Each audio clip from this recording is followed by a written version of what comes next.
Radhe Radhe everyone, आप सबका स्वागत है इस चैनल में। तो आज के ब्लॉग में मैं आपको महालक्ष्मी व्रत की पूजा विधि बता रही हूँ। तो इस व्रत को गजा लक्ष्मी और हाथी पूजनी आठा भी कहते हैं और इस व्रत को पितृपक्ष की अष्टमी के दिन किया जाता है। यह व्रत वैसे 16 दिन का रहता है, राधा अष्टमी से शुरू होता है। जैसे आप इसे नहीं रख पा रहे तो इस दिन व्रत रखने से आपको इस पूजा का फल मिल जाता है। और यहाँ पर मैं आपको पूजा सामग्री बता रही हूँ। तो नारियल आपको कलश के लिए चाहिए। इस पूजा में हमें कलश की स्थापना जरूर करना है। नारियल, फूल, दूर्वा, घी का दीपक, इत्र, कपूर, धूप, रोली, चावल और हल्दी और खीर का प्रसाद। तो माँ लक्ष्मी को खीर का प्रसाद जरूर लगाना है और माँ लक्ष्मी के लिए सुहाग का सामान। सबसे पहले हल्दी से चौक पूर लिया, उसके ऊपर चौकी रख ली और लाल रंग का कपड़ा बिछा लिया। आप चाहो पीला भी बिछा सकते हो, लेकिन मैंने यहाँ लाल रंग का बिछाया है। माँ लक्ष्मी को लाल कलर बहुत पसंद है, तो हो सके तो आप लाल कपड़ा, लाल फूल और लाल चीज़ का ही उपयोग करें। तो यहाँ पर मैं चावल से अष्टदल कवल बना रही हूँ और यहाँ पे कलश की स्थापना करूँगी। और चावल का आसन देकर आपको माँ लक्ष्मी की मूर्ति या उनकी कोई तस्वीर हो उसको भी विराजमान करना है।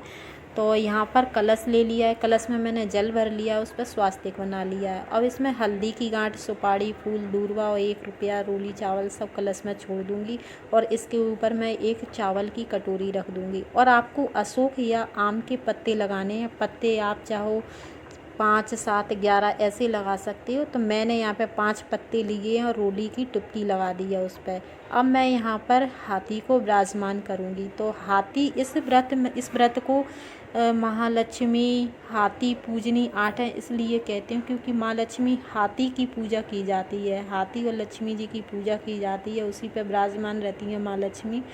तो यहाँ पे मैं हाथी को विराजमान करूँगी। और यहाँ पे एक प्लेट ले ली है, रोली से स्वास्तिक बना लिया, इसमें थोड़ी सी मिश्री डाल दूँगी और बीच में चावल थोड़े से। तो इसे लक्ष्मी दीप कहते हैं। तो आज के दिन हो सके तो आप लक्ष्मी दीप की पूजा करें। सबसे पहले मैंने दीपक प्रज्वलित किया है और पूजा में आपको सबसे पहले दीपक प्रज्वलित करना है।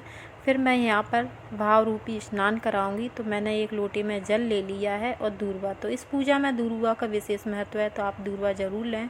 और दूर्वा से मैंने यहाँ स्नान करा दिया। तो सबसे पहले दीपक का पूजन किया है रोली, चावल, फूल से। फिर कलश का, तो कलश पर गौरी, गणेश सभी देवी देवता विराजमान रहते हैं, तो सबकी पूजा कलश पर हो जाती है। अब यहाँ पर मैं हाथी और लक्ष्मी जी का पूजन करूँगी। फिर मैं लक्ष्मी जी को चुन्नी अर्पित करूँगी। अगर आपके पास चुन्नी नहीं है तो कोरा कपड़ा भी अर्पित कर सकते हो, नहीं तो कलावा रूपी वस्त्र अर्पित कर सकते हो। तो मैंने यहाँ माँ लक्ष्मी को चुन्नी अर्पित कर दी है और कलश पर कलावा रूपी वस्त्र अर्पित करूँगी और हाथी पर कलावा रूपी वस्त्र अर्पित करूँगी। अब यहाँ पर मैं भोग लगाऊँगी। तो भोग में नमकीन, मीठे, सोरी सोरा बनते हैं और माँ के लिए आभूषण बनते हैं, बेसन के आभूषण। माँ के जो भी आभूषण हैं सारे सोने के आभूषण रहते हैं। तो उस भाव रूप में यहाँ पर मैंने बेसन के आभूषण बनाए। और माँ लक्ष्मी को खीर का भोग ज़रूर लगता है, तो आप ज़रूर लगाएं। अब यहाँ पर मैं माँ लक्ष्मी को सुहाग अर्पित करूँगी और सुहाग अर्पित करने के बाद फिर धूप दूँगी।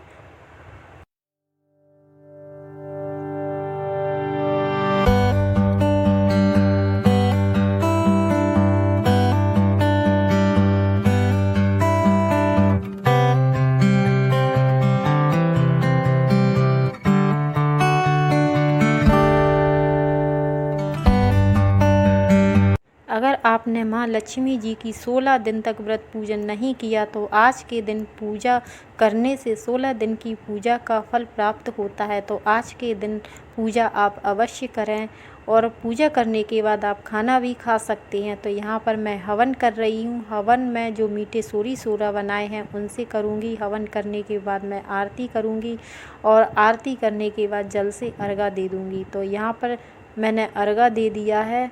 और पीला धागा या कलावा से आपको गड़ा बनाना है, उसमें 16 गठान लगाकर माँ लक्ष्मी जी को अर्पित करना है। और पूजा होने के बाद धूप दीप दे के अपने हाथ में पहन लेना है। तो यहाँ पर 16 चावल लिए हैं और चावल टूटे हुए ना हों। तो एक एक चावल मैं लक्ष्मी जी को अर्पित करती जाऊंगी और कहानी बोलती जाऊंगी। तो कहानी ऐसे आपकी समझ में नहीं आएगी, इसलिए मैं डिस्क्रिप्शन बॉक्स में लिख के दे दूंगी, आप वहां से चेक कर लेना। और पूजा होने के बाद मैं यहाँ पर बाद में सुहाग लूँगी। अगर आपके पास ऐसी लकड़ी की डिब्बी हो तो आप सुहाग में ज़रूर रखें, क्योंकि लकड़ी की रोली वाली डिब्बी बहुत अच्छी रहती है। तो 3 बार मैं माँ लक्ष्मी जी से सुहाग लूँगी और अपनी मांग में भर लूँगी। तो बहुत सरल तरीके से मैं आपको यह पूजा विधि करके दिखा रही हूँ। अगर आपको मेरी वीडियो अच्छी लगी हो तो लाइक करें, शेयर करें। अगर आप नए हो तो प्लीज़ चैनल को सब्सक्राइब करें। धन्यवाद।